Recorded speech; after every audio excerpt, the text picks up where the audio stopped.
வணக்கம், good evening. நான் தான் சுதன். எல்லாம் எப்படி இருக்கீங்க? நல்லா இருக்கீங்களா? சாப்பிட்டீங்களா? நான் ஒரு சின்ன விஷயத்தை பற்றி உங்கள்கிட்ட ஷேர் பண்ணலாம் அப்படின்னு நினைக்கிறேன் ஃப்ரெண்ட்ஸ். எங்கள் வீட்டு பக்கத்தில் வந்து பார்த்திங்கன்னா ஒருத்தவங்க இருக்காங்க. ஒரு ஃபேமிலியில் இருக்கவங்க ஒருத்தவங்க இருக்காங்க. அவங்க வந்து கொஞ்சம் எப்படி சொல்கிறது அப்படின்னு கேட்டிங்கன்னா, கொஞ்சம் நல்லா வசதியாக இருக்கிறவங்க தான். அவங்களுக்கு எல்லா வசதியும் இருக்குது.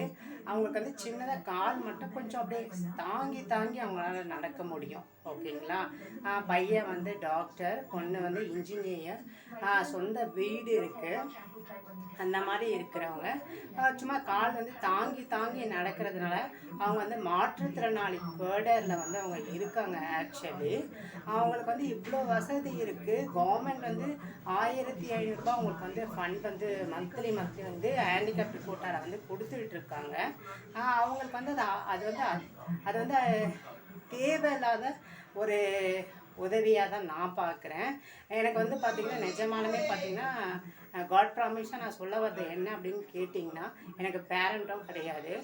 எனக்கு வந்து கண் பார்வை வந்து குறைவு. நான் வந்து இந்த மாற்றுத்திறனாளி அந்த கேடரில் தான் ஆக்சுவலி இருக்கேன். வெறும் வந்து கவர்மெண்ட் கொடுக்குற அந்த 1500 காசை வச்சு தான் நான் வாழ்ந்துக்கிட்டு இருக்கேன். அது வந்து சத்தியமாக எனக்கு பத்தவும் மாட்டேங்குது. ஆக்சுவலாக எனக்கு வந்து கவர்மெண்ட் வந்து கொஞ்சம் எக்ஸ்ட்ரா கொடுத்தா நல்லாயிருக்கும். ஆனால் இவ்வளோ வசதியோடு இவ்வளோ வாய்ப்போடு இருக்கிற ஒரு மாற்றுத்திறனாளி தாங்கி தாங்கி நடக்கிறாங்க அப்படின்னு சொல்லிட்டு அவங்க மாற்றுத்திறனாளி கேடரில் இருந்து அவங்களுக்கு வந்து அமௌண்ட் வந்து சென்ட் ஆகுது மாதந்தோறும். அது வந்து கொஞ்சம் அநியாயமாக எனக்கு தெரியுது.